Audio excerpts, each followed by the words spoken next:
7:41 de la noche. Tenemos este último espacio justamente para hablar de esos misterios, de aquellas cosas que nos llevan también un poco al panorama y a otros planos de la vida. Y esta vez vamos a ir a un plano que es muy importante y es el plano espiritual, a entender muchas cosas que son necesarias hoy para nuestra vida. Y por eso queremos invitarlos a que se conecten con este espacio, no solo a través de nuestra dial 90.4 FM, sino también a través de nuestras redes sociales, @laudestereo. Hoy hablaremos de sanación, liberación y exorcismos. Sean todos ustedes bienvenidos a este espacio.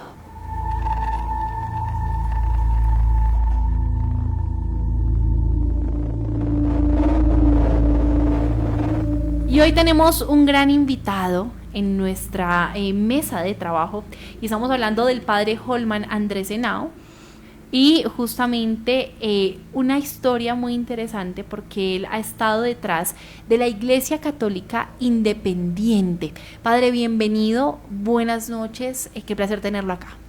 Muy buenas noches a todos ustedes en nuestro Señor Jesucristo, aquí a esta emisora, la UD. Muchas gracias por permitirnos este espacio. Me presento, soy el padre Holman Andrés Henao Perdomo, de la Misión Sagrada Familia de la Iglesia Congregación Sacerdotal Internacional, Católicos Independientes No Romanos. Sí, esa parte es clave, ¿no? Entender que usted viene en representación de la Iglesia Católica no romana, sino la Iglesia Católica Independiente. Y cuando hablamos de la Iglesia Católica Independiente, padre, en temas de sanación, liberación, exorcismos, ¿cómo funciona esto? Bueno, lo primero que hay que entender es, digamos, la historia, porque muchas veces nosotros hablamos de fe, pero no hacemos hincapié a la historia, y es muy rica. Cuando Jesús vino al mundo, Él vino a dar un mensaje de amor, de paz y de reconciliación, y Él es el principal exorcista que ha existido en todos los tiempos, un gran poder como Dios verdadero. Hijo de Dios también, ese misterio de la Santísima Trinidad. Y con el tiempo sus apóstoles dieron ese mensaje, lo fueron transmitiendo y así se generaron las diferentes líneas católicas apostólicas. Bastante interesante. Por ejemplo, en este caso, en la que ustedes representan, ¿cuál es esa línea que ustedes siguen? Nosotros seguimos una sucesión apostólica, varias en realidad. Esas líneas vienen, digamos, como es su trazabilidad. Mi patriarca, su excelentísima Andrés Tirado Pérez, me ordena a mí como sacerdote. A él lo ordenan otros en su época, obispos, arzobispos, y así sucesivamente, y se sigue esa sucesión. Nuestra sucesión pueden ustedes observarla y verla a través de nuestra página de internet, donde está la documentación soportada. La iglesia, por ejemplo, católica romana, tiene la sucesión de Pedro. Sí, yo quiero preguntarle algo, padre, y es que cuando uno va a la Biblia, usted nos habla de Jesús como ese primer exorcista, ¿no? Uno se adentra a que efectivamente hay muchos casos donde él saca demonios, ¿no? Donde se presentan, por ejemplo, legiones, potestades. En el caso, de pronto para aquellas personas que no conocen mucho la Biblia, pero que sí les interesa entender esto, ¿cómo podríamos explicarles qué es un exorcismo, ¿no? ¿Cómo entender también este otro plano espiritual? Bueno, el exorcismo viene de la palabra sacar, expulsar. Cuando hay un espíritu o una entidad que entra en la persona, entra en su materia, a perturbarla, a dañarla, a afectarla, este espíritu no general es malo. Él trata de dañarlo física, mental y espiritualmente. ¿Con qué fin, con qué objetivo?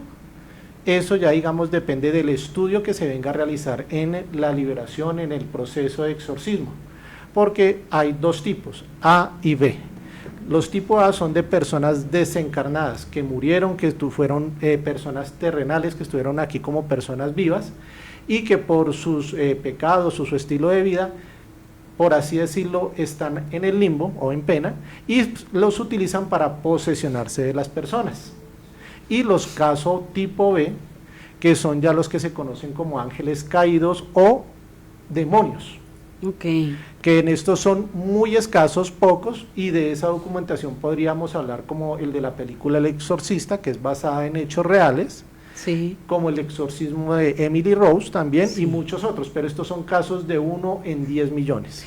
Padre, ¿cómo es ese proceso? Pues porque lo que usted dice, ¿no? Uno normalmente como persona del común que no está relacionada mucho en estos temas, uno ve es como esas cosas en las películas de terror, ¿sí? Pero usted que de pronto lo ha vivido pues en la vida real, ¿cómo se hace para identificar que de verdad es una persona que, no sé, está en posesión? ¿Esto tiene un tratamiento? ¿Primero van al médico, un psiquiatra o ustedes no sé cómo lo detectan? Bueno, por lo general la medicina no lo puede detectar. Tenemos casos donde las personas sufren de enfermedades extrañas, les hacen los exámenes habidos y por haber y todo está bien.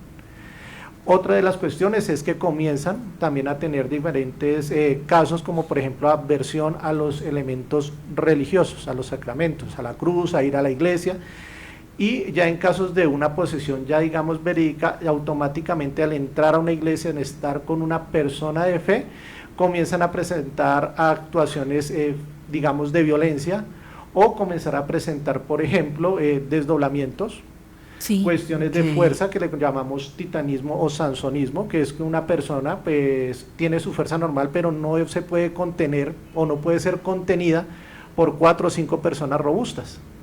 Es verdad de pronto que estos síntomas es como en las películas, no sé, que empiezan como con esos movimientos en los cuerpos que son anormales, ¿sí? En algunas películas vemos que se suben a las paredes, que hacen una cantidad de cosas. ¿Esto en la vida real sí se ve? Se ve, y estos son los casos tipo B, o sea, cuando son demonios muy bajos o espíritus muy bajos que posesionan a la persona. Por lo general en personas comunes se presentan, por ejemplo, cuestiones de enfermedad, adversión a los elementos. Por eso nosotros estamos, digamos, en capacidad y en entrenamiento de saber cuándo es. Okay. Y esto también tiene que ser con un acompañamiento médico. Sí, yo quiero preguntarle algo, padre, y es, por ejemplo, usted nos dice, bueno, hay un entrenamiento previo, ¿no? Cuando ustedes identifican que ya es momento de ir a hacer un exorcismo en una persona, una liberación, ¿cómo se preparan? Por ejemplo, ustedes, si hay de pronto alguna oración, algún momento de espiritualidad que ustedes necesiten hacer previo a esto. Y también, no sé, cuando, en su caso, por ejemplo, cuando fue como ese primer acercamiento, ¿qué fue clave para poder enfrentar, digamos, estos demonios?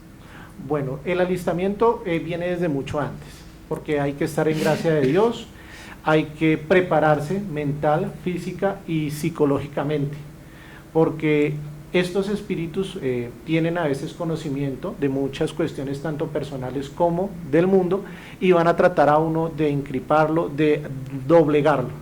Y uno pues como está en la línea de frente contra estos espíritus tiene que protegerse muy bien porque si no eso se puede posesionar de uno y cuando entra uno es más difícil de sacar.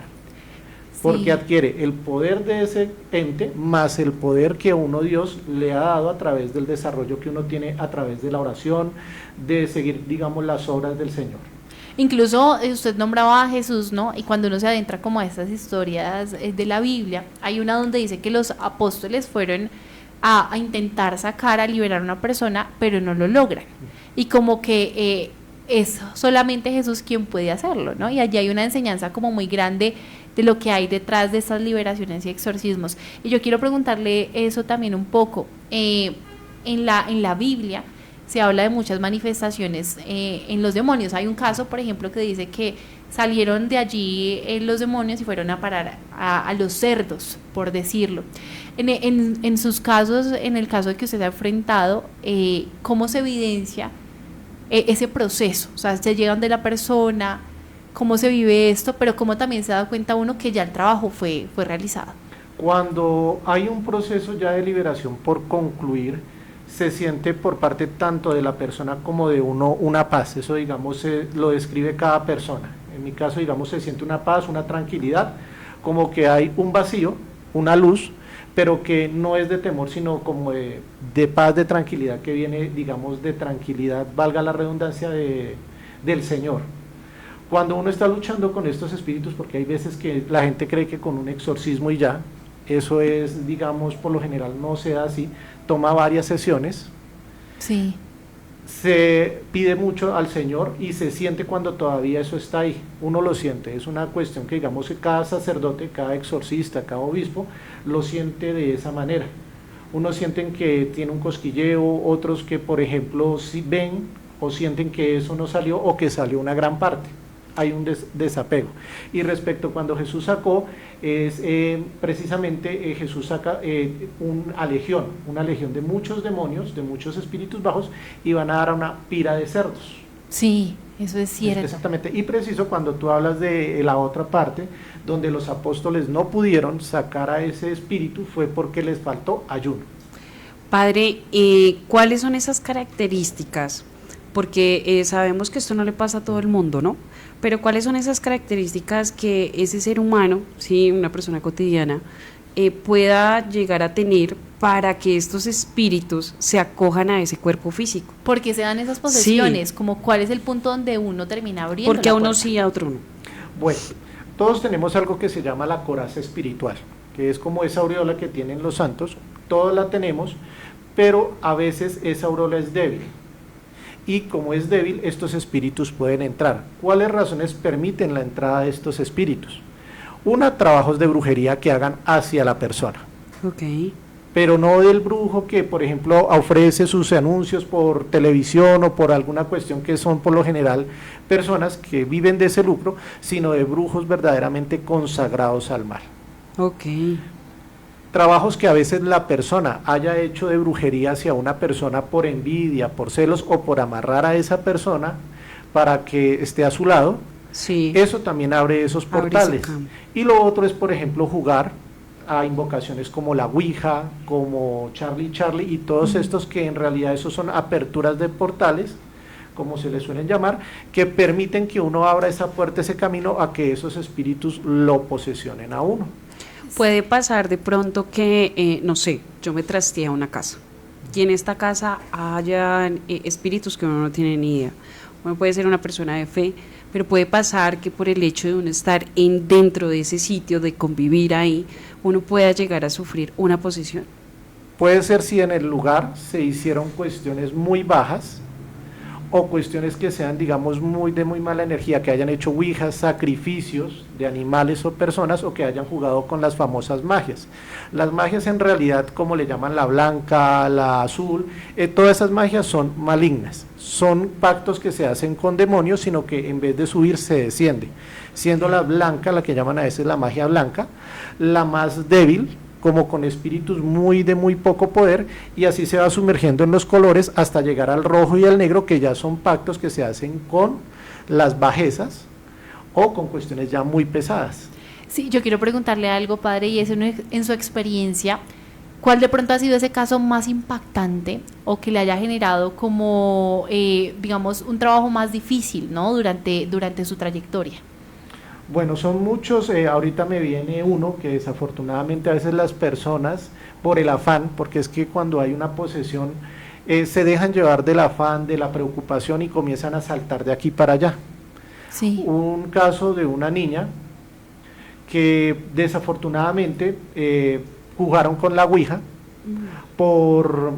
perdió su hermano, Quería y quería comunicarse. comunicarse con él. Y hay una cuestión con la Ouija. Usted le puede decir que es el abuelito, la abuelita, el papá, la mamá, Simón Bolívar, pero ¿quién le certifica a usted que sí es esa persona?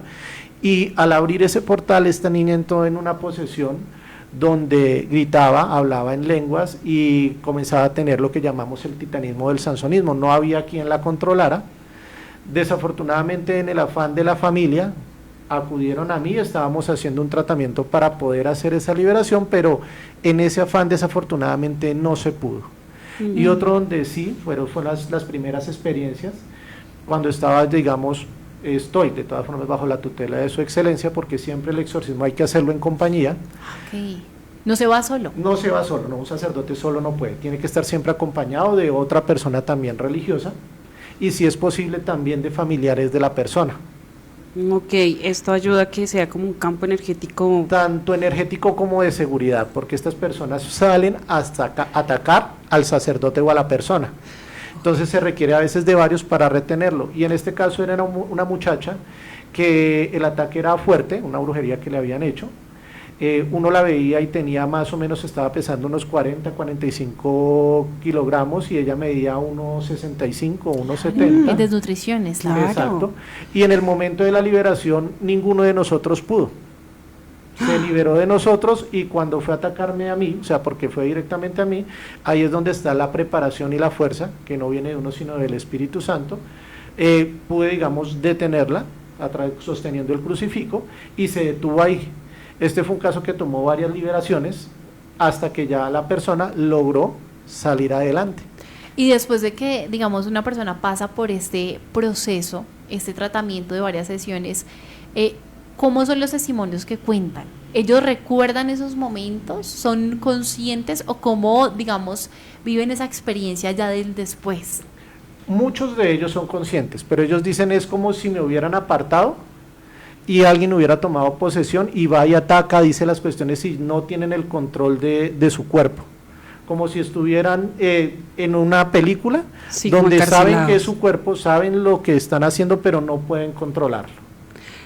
Padre, es verdad que de pronto a veces estos espíritus, cuando ustedes están haciendo este trabajo de liberación, pueden llegar a manipular de pronto los pensamientos de ustedes, los que están, pues en las películas normalmente dicen como que empiezan a jugar como con sus pecados, de forma de que usted anímicamente y en oración y en fe pues empieza a rendir y a debilitarlo, ¿es verdad? Es verdad, ellos tratan de jugar con uno, por eso uno tiene que estar primero en gracia de Dios.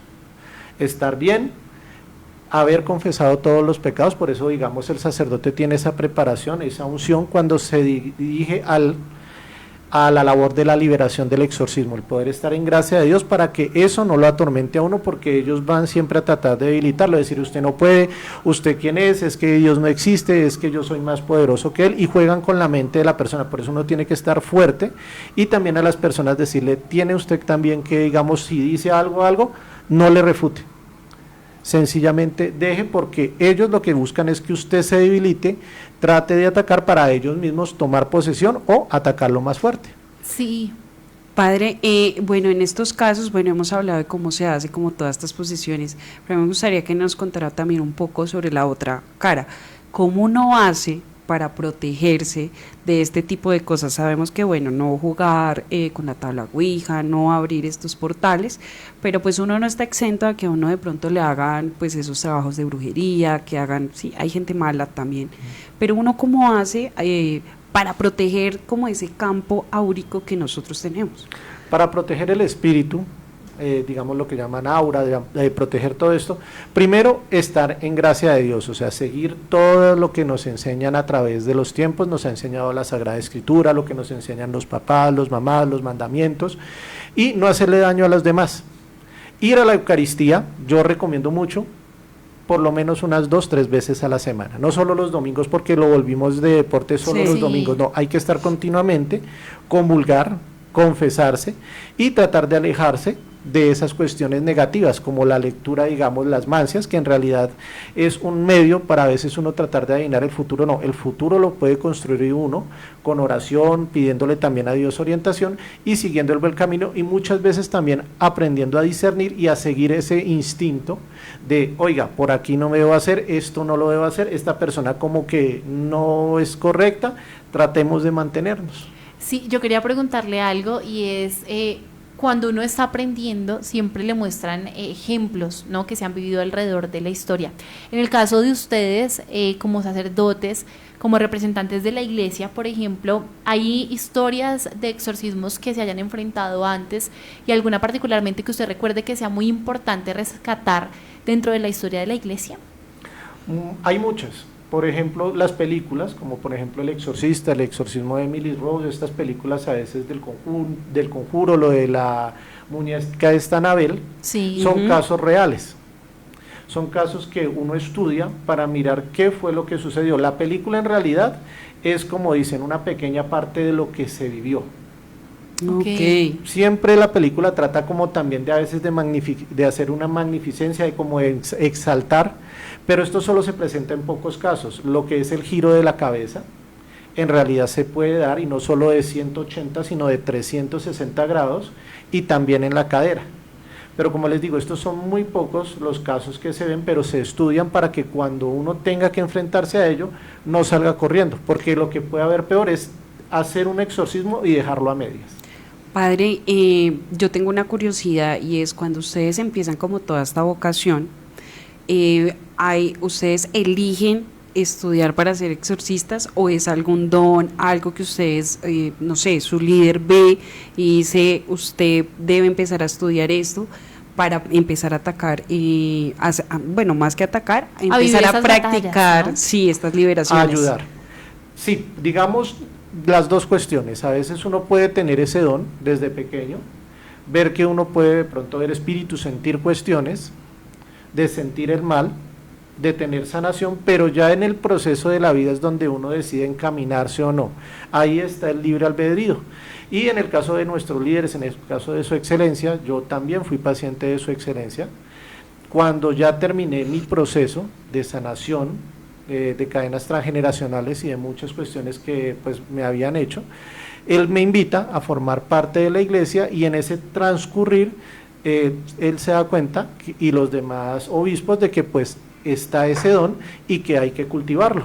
Y le dicen uno, quiere hacerlo porque también está en la decisión de uno. Hay personas que por ejemplo tienen más hacia el don de la caridad, el don de la confesión, y los diferentes dones, por ejemplo, el cuidado de los niños. Por eso, digamos, la iglesia es grande en la circulación de cada uno de los dones.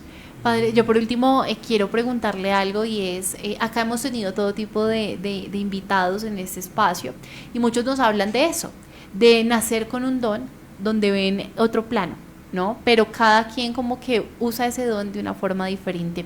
En su caso, que ha vivido estas experiencias, que nos habla desde esa visión también espiritual, ¿cuál cree que podría ser ese llamado a aquellos que también presentan ese don, ¿no?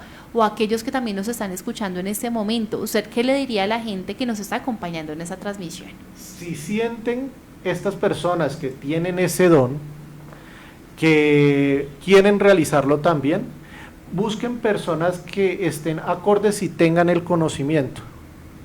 En nuestra iglesia nosotros tenemos nuestro propio seminario, donde ahí, digamos, fuera del estudio, digamos, de la iglesia, de la historia de la iglesia y todo lo que refiere a la Sagrada Escritura y a la vida de nuestro Señor Jesucristo, se van conociendo estos dones. Pero hay que buscar una persona que sí en realidad lo ayude a orientar, porque hay muchos que quieren coger esos dones, llevarlos al mal o quitarle esos dones.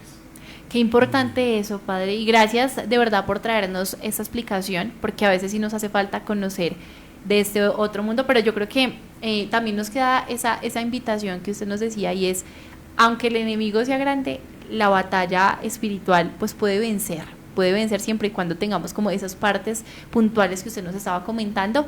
Así que gracias por acompañarnos hoy en este espacio y por permitirnos también aprender de esto que es necesario.